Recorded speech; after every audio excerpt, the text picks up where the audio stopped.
तो गुरु गोबिंद सिंह भटकते रहे अकेले, पैरों में छाले थे, ना घोड़ा था, कुछ साथ में नहीं था।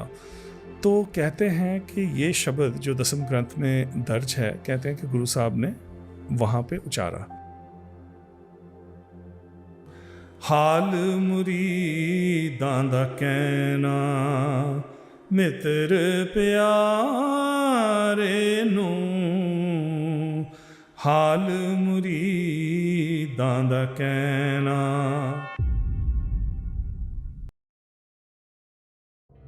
सो गुरु गोबिंद सिंह जी जाके माखोवाल में बस गए और वहाँ पे वो कई साल रहे।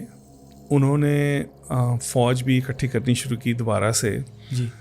तो वो काफ़ी ताकतवर हो गए वहाँ पे अनंतपुर साहिब के एरिया में। आसपास उनके कई रियासतें थीं जिनमें राजपूत राजे राज करते थे।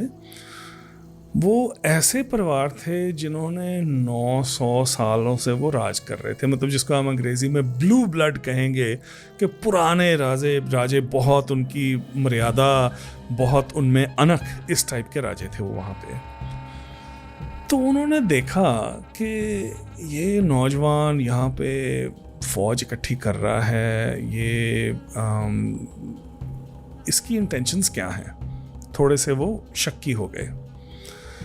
तो जैसे फ़ौज बढ़ती गई और गुरु साहब की ताकत बढ़ती गई, तो उनमें थोड़ा सा डर उनका राजों का बढ़ना शुरू हो गया। गुरु साहब ने एक बहुत बड़ा ड्रम बनवाया, नगाड़ा, जिसका नाम था रंजीत नगाड़ा। तो जब सिख शिकार विकार पे जाते, जब गुरु साहब जाते, तो रंजीत नगाड़ा बजता था। बिलासपुर, कहलूर का राजा जिसकी राजधानी बिलासपुर थी, वो इन सब में से अनखी था। और जब रंजीत नगाड़े की आवाज़ सुनाई दी तो बिलासपुर में तो डर छा गया कि भाई हमला होने वाला है। तो उसने अपने मंत्रियों से पूछा है क्या हो रहा है। उन्होंने पता किया जाके कि ये गुरु गोबिंद राय, उस टाइम पे उनका नाम गोविंद राय था, कि गोविंद राय अनंतपुर वाले हैं, ये आए हैं, नगाड़ा उनका बज रहा है। तो उसको बहुत ज़्यादा इस बात की तकलीफ़ हुई और इसी तकलीफ़ की वजह से ही उन्होंने गुरु गोबिंद सिंह जी को हरास करना शुरू किया। तो गुरु गोबिंद सिंह जी उस टाइम पे कॉन्फ्रंटेशन नहीं चाहते थे, तो वो अनंतपुर साहब से पोटा साहब चले गए, जो आजकल हिमाचल प्रदेश में पड़ता है, और वहाँ पे वो कई साल रहे। इस वक्त उनकी एज क्या रही होगी? इस वक्त उनकी एज मेरे को अच्छी तरह से मेरे ध्यान में नहीं है, पर टीन्स में होंगे वो, क्योंकि 9 साल की उम्र पे उनको गुरगद्दी मिली थी। तो पोटा साहब जाके वो काफ़ी देर रहे। तो वहाँ पे ये जो पहाड़ी राजे थे, उनके साथ उनका बहुत बड़ा एक मुकाबला हुआ, जो कि पहली लड़ाई थी जो गुरु गोबिंद सिंह जी ने लड़ी। उसका नाम, एक जगह है वहाँ पे भंगानी। सो ये भंगानी का युद्ध था। और इस युद्ध के बारे में मैं थोड़ा सा आपको बताना चाहता हूँ। युद्ध की वजह ऐसे हुई कि जब गुरु तेग बहादुर साहब असम गए थे, तो वहाँ का जो राजा था वो उनका उपासक बन गया, उनका फॉलोअर बन गया। तो कई सालों बाद वो राजा, जिसका नाम था राम राय, उसका बेटा रतन राय गद्दी पे था। तो रतन राय को पता लगा कि गुरु गद्दी पे इस टाइम पे गोविंद राय हैं। तो उसने सोचा कि वो जाके उनको मिल के आए। ये वो सेम राम राय है? नहीं, ये दूसरा राम राय है। This is totally different Ram Rai. ये असम का राम राय है। जी जी। तो उनका बेटा रतन राय गुरु साहब के पास आया। तो बहुत अमीर रियासत थी वो, तो बहुत कीमती तोहफे लेके आया गुरु साहब के लिए। कई चीज़ें कहते हैं लेके आया, लेकिन सबसे कमाल का तोहफा था एक छोटा सा हाथी, जिसका नाम रखा गया प्रसादी हाथी। तो बहुत होशियार हाथी था ये। जब गुरु साहब तीर चलाते थे या कोई तीर चलाता था, तो हाथी जाके तीर को वापस लेके आता था। वो अपनी सूंड में लोटा पकड़ के पानी लेके हाथ धुलवाता था। तो कभी किसी ने ऐसा हाथी देखा नहीं था। सब बहुत वाह वाह हुई कि भाई रतन राय कमाल के तोहफे लेके आए हैं। तो वो अपने रिस्पेक्ट्स पे करके चला गया वापस। अच्छा, सो कहलूर का राजा भीमचंद, उसके बेटे की शादी गढ़वाल के राजा फतेह चंद के साथ तय हुई। तो भीमचंद जब गुरु साहब के पास आया तो उसने ये सारे कीमती तोहफे देखे तो इल विल तो पहले से ही था। तो उसको लगा देखो ये गोविंद राय कहाँ से कहाँ पहुँच गया है, ऐसी कीमती तोहफे, ये हाथी तो ना सिर्फ मेरा होना चाहिए, ये किसी और के पास ऐसा हाथी नहीं होना चाहिए। तो उसने अपने मंत्री को भेजा कि देखिए मेरे बेटे की शादी है तो उसके लिए ना आप ये हाथी हमें उधारा दे दो। इंटेंशन ये थी कि एक बार ले लिया तो वापस नहीं करना, अगर वापस मांगेंगे तो झगड़ा होगा और शायद झगड़ा तो वो करना नहीं चाहेंगे। रतन राय जाते टाइम गुरु साहब से बेनती करके गया था कि आप ना मेरे जो तोहफे हैं ना ये अपने पास ही रखना, किसी को मत देना, मैं बहुत प्यार के साथ लेके आया हूँ। तो गुरु साहब ने सोचा और कहा नहीं, ये हाथी हम नहीं दे सकते हैं क्योंकि हमारा एक सिख लेके आया हमारे लिए, हमारे पास और बहुत अच्छे हाथी हैं, आप इनमें से कोई भी ले लो।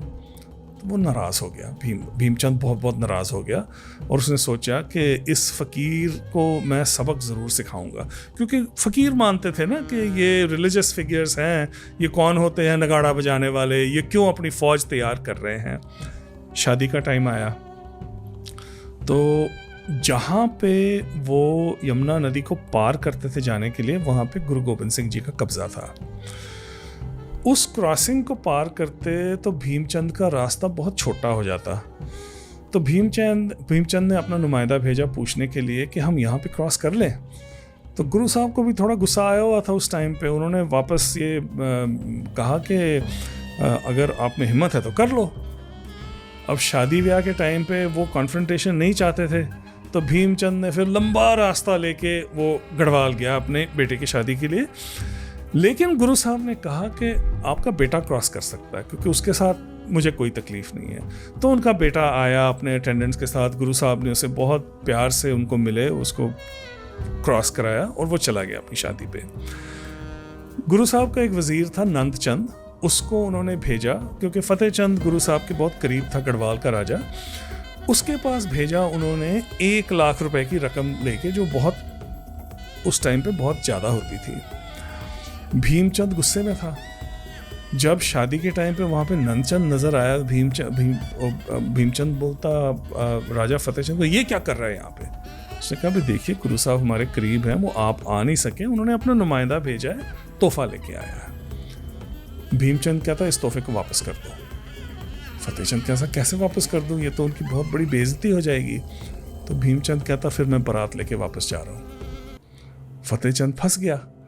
भाई अब पुराने टाइम का कल्चर था, शादी के टाइम पे अगर कोई लड़की को ठुकरा जाता है उसकी दोबारा शादी होगी नहीं होगी, बेइज्जती होगी बिरादरी में, ये सब बातें सुन के। और हाँ, एक शर्त भीमचंद ने और रखी उसके सामने कि हम इस गोविंद राय को, उस पर हम हमला करने वाले हैं क्योंकि इसने हमें बहुत सताया है और आप भी लड़ाई में हमारे साथ शामिल होंगे। तो फतेह चंद कहता मेरा तो उनके साथ कोई झगड़ा नहीं है, मेरा तो बहुत प्रेम प्यार है, मैं कैसे लड़ाई कर दूं। तो उसने कहा कि नहीं, अगर आपकी बेटी की शादी होनी है वो इसी शर्त पे होनी है कि आप हमारे साथ फौज में शामिल होंगे। तो फतेह चंद मजबूर हो गया और उसने कहा कि ठीक है। तो ये सारे राजों ने बड़ी फौज इकट्ठी की शादी के बाद और गुरु गोबिंद सिंह जी की तरफ बढ़े। और गुरु गोबिंद सिंह जी के पास छोटी सी फौज थी, साथ में जो आम सिख थे, कोई हलवाई, कोई किसान जिसने कभी लाइफ में तलवार नहीं उठाई थी, उनकी फौज गुरु गोबिंद सिंह जी ने तैयार की। तो बहुत बड़ा युद्ध हुआ भंगानी में। एक्चुअली देख के आया साइट को, वहाँ पे कुछ नहीं, अभी सिर्फ एक खेत ही है। भंगानी पे बहुत बड़ा युद्ध हुआ। कहाँ है ये पौंटा साहब के पास में, हिमाचल प्रदेश में, जिसमें जो सारे पहाड़ी राजे थे उनको गुरु साहब की एक बड़ी कमज़ोर आर्मी ने हरा दिया और फिर गुरु साहब वापस अनंतपुर चले गए। तो ये सिद्ध हो गया था राजों को कि ये बहुत ताकतवर भी हैं, जोधे भी हैं और हम इतने आराम से इन पे काबू नहीं पा सकते।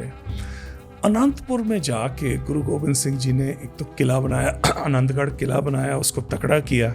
सो भंगानी के युद्ध के बाद जी गुरु गोबिंद सिंह जी ने फैसला किया गोविंद राय, उस टाइम पे गोविंद राय थे, उन्होंने फैसला किया कि वो वापस आनंदपुर साहिब चले जाएंगे और वहाँ जाके उन्होंने आनंदपुर का जो किला था आनंदगढ़, उसको और मजबूत किया। और एक ऐसा समा आया सिख इतिहास में जब पहली बार एक राज दरबार लगने लगा आनंदपुर में। तो योद्धे तो बहुत, जब भंगानी के युद्ध की बात फैली तो बहुत सारे यंग वॉरियर्स योद्धे गुरु साहब के पास आए, उन्होंने सबको अपनी फ़ौज में रखा। लेकिन साथ साथ वहाँ पे दरबार का एक और एस्पेक्ट था, वो ये था कि उच्च कोटि के कवि और लेखक गुरु साहब के दरबार में आके बस गए और वो इनकरेज करते थे सबको। कहते हैं कि 52 मशहूर कवि उनके दरबार में होते थे। उनमें से मैं 2-3 शख्सियतों के बारे में आपके दर्शकों को बताना चाहता हूँ। सबसे पहले भाई मनी सिंह, जो एक बहुत बड़े विद्वान थे, सिक्खी के विद्वान थे, और उन्होंने अपनी लाइफ टाइम में बहुत सारी पुस्तकें लिखी और बहुत सारा सिख लिटरेचर उन्होंने संग्रह भी किया, इकट्ठा भी किया। उनकी सिख ट्रेडिशन में बहुत सारी उनका बहुत योगदान है और उनके बारे में हम थोड़ी सी बात करेंगे जब हम आनंदपुर साहिब की लड़ाई के बारे में के टाइम पे पहुंचेंगे। भाई मनी सिंह के अलावा 2 कवि बहुत मशहूर हुए हैं गुरु साहब के दरबार में। एक तो थे चंद्रसेन, जिनको सेनापति भी कहा जाता है। उन्होंने पहले तो चाणक्य नीति शास्त्र संस्कृत से ब्रज भाषा में उन्होंने उसका तर्जुमा किया। वो इसलिए कि ऐसे संस्कृत टेक्स्ट आम लोग पढ़ नहीं पाते थे, ब्रज आम भाषा थी, तो उन्होंने उसका तर्जुमा किया। मतलब जिस तरह से अब हिंदी और उर्दू बोली जाती है बिल्कुल में, तब ब्रज चलती थी वहाँ पे। आम इंसान की बोली थी वो जी।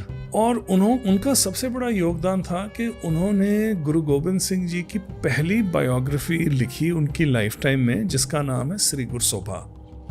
ये एक बहुत ही कीमती ग्रंथ है जिसमें उन्होंने गुरु साहब के जो युद्ध हुए उनका बहुत ही सुंदर पोएटिक तरीके के साथ वर्णन किया हुआ है।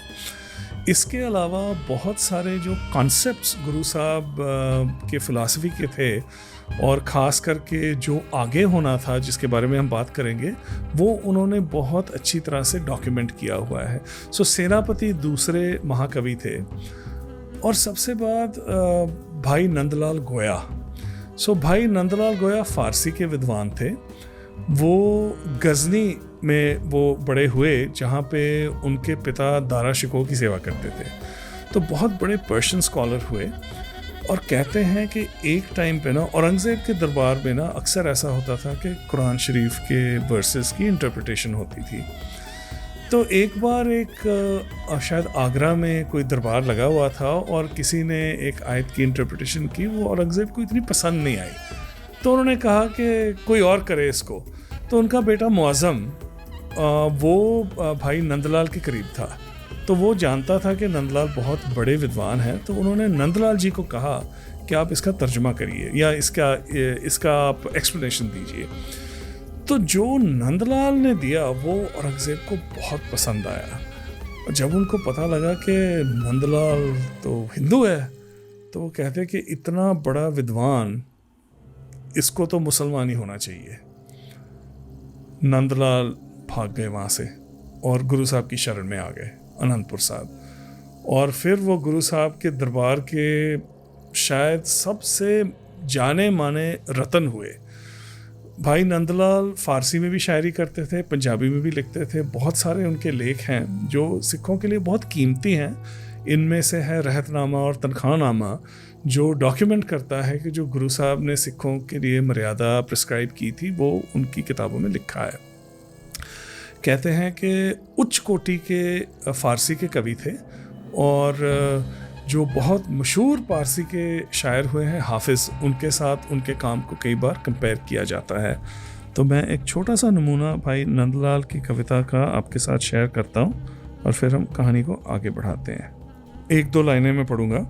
दीन दुनिया दरक मंदे आफरी रुखसार माँ, हर दो आलम कीमते यख्तार मुए यार माँ मान में आरेम ताबे गमज़े मिग्यान ऊ, यक निगाहे जाँ फजाइश बस बवद दरकार माँ।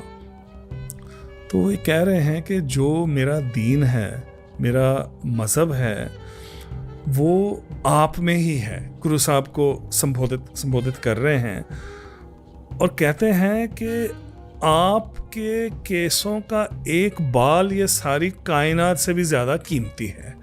फिर कहते हैं कि आपकी एक नज़र, उसमें आपकी एक नज़र में इतना कमाल है कि जो मेरा जीवन है वो आपकी एक नज़र से बढ़ जाता है, और मैं क्या मांग सकता हूँ।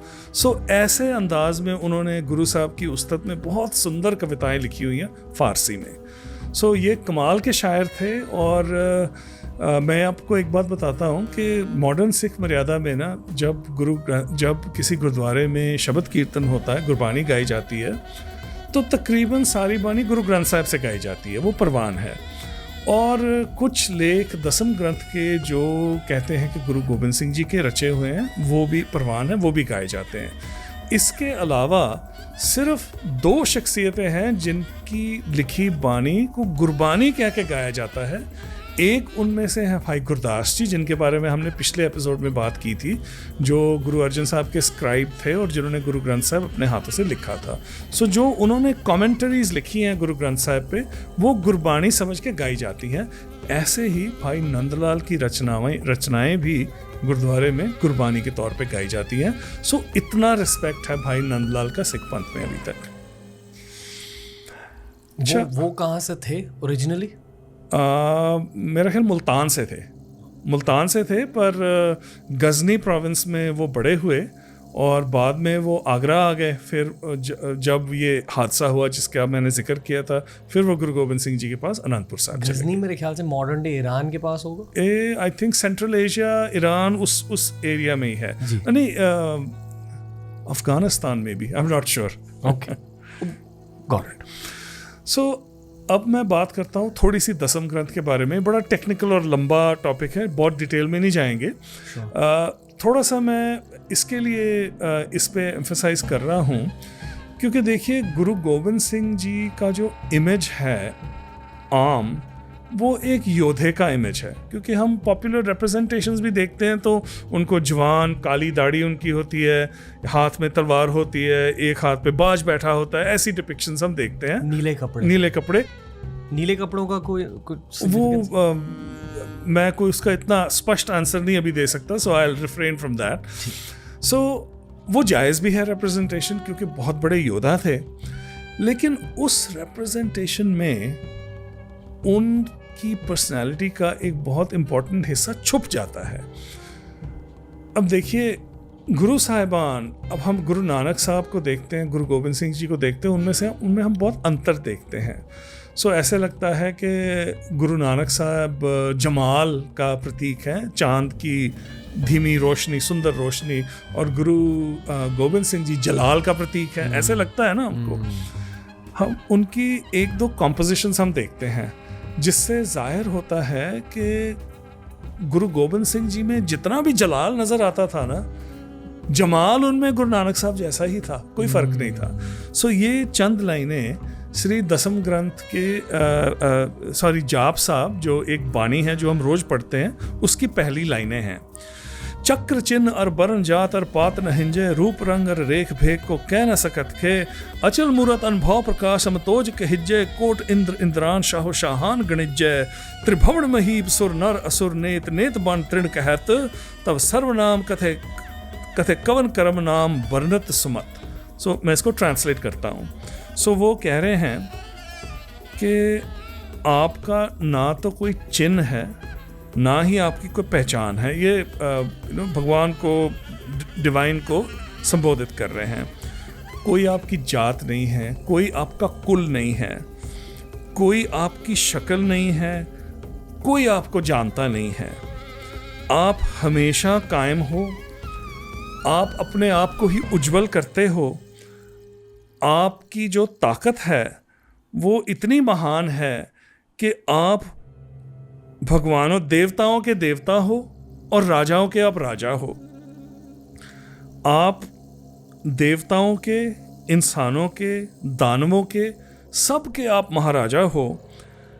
जो सारी बनस्पत है वो भी आपकी जो उपमा है वो नहीं कर सकती। वो आपकी जो शक्ति है सारी बनस्पत बार बार लगातार बयान करती है।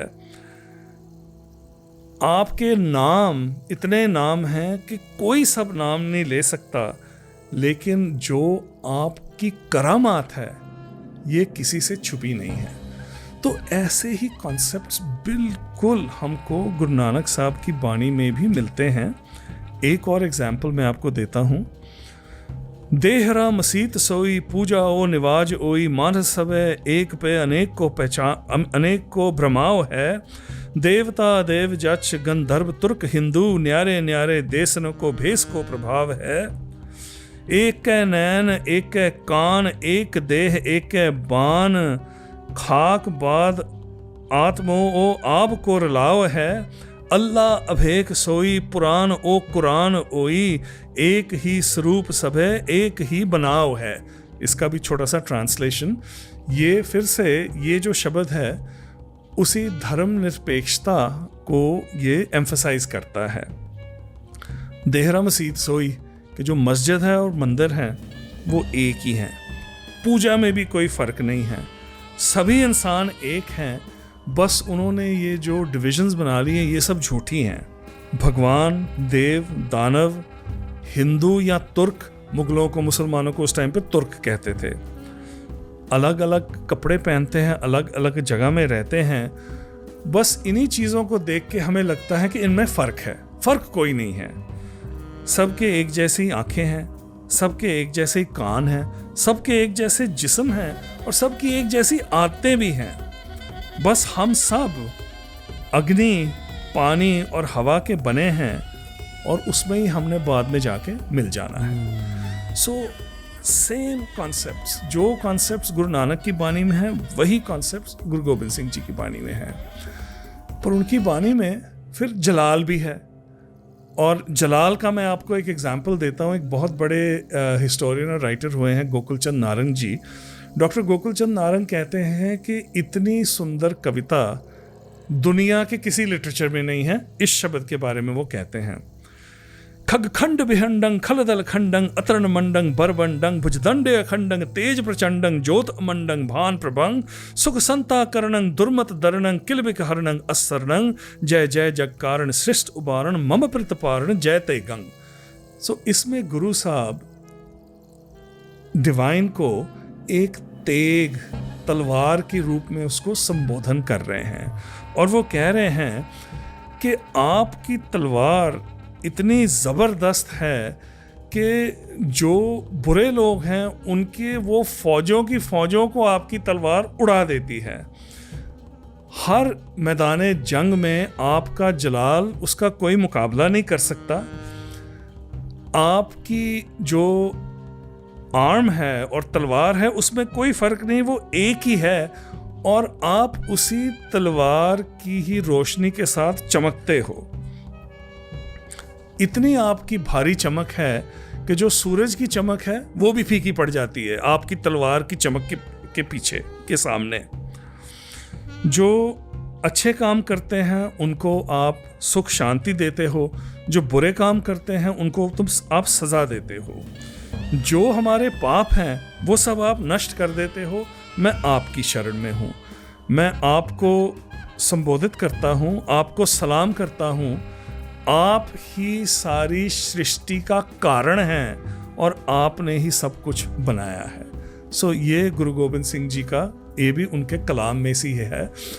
और अब हम कहें कि इनके कलाम में तो जलाल है, गुरु नानक के कलाम में तो जमाल ही जमाल है, ये भी बात सच्ची नहीं है। क्योंकि जब गुरु नानक साहब ने बाबर को संबोधित किया था और उसके मुंह पे कहा था कि तू जाबर है, उन्होंने अपने बानी में बिल्कुल ऐसे ही विचार प्रकट किए हैं जिसमें उनका जो पावर है, उनका जलाल है, वो एकदम साफ साफ नजर आता है। सरप्रीत सिंह सर, फिर से थैंक यू। मज़ा आ गया आपके साथ। मुझे भी बहुत अच्छा लगा। I'm glad, sir. Always a big pleasure speaking to you. Thank you. I'm glad कि हमारे प्लेटफॉर्म के थ्रू ये बातें और भी ज़्यादा लोगों तक फैल रही हैं। I think सिर्फ पंजाब में लोगों को सिख हिस्ट्री और सिख ओरिजिन्स के बारे में इतने गहराई से पता, पर जेन्युइनली ऐसा मेरा मानना है कि भारत की पूरी पॉपुलेशन में सिखी को लेकर बहुत ज़्यादा क्यूरियोसिटी और पंजाब की हिस्ट्री और सिख एम्पायर को लेकर बहुत ज़्यादा क्यूरियोसिटी है। तो जब आप अगली बार मुंबई आओगे तो उस बार हम इस वाली कहानी को कवर करेंगे। क्यों नहीं, ज़रूर, बहुत खुशी होगी मुझे। Thank you so much. Thank you.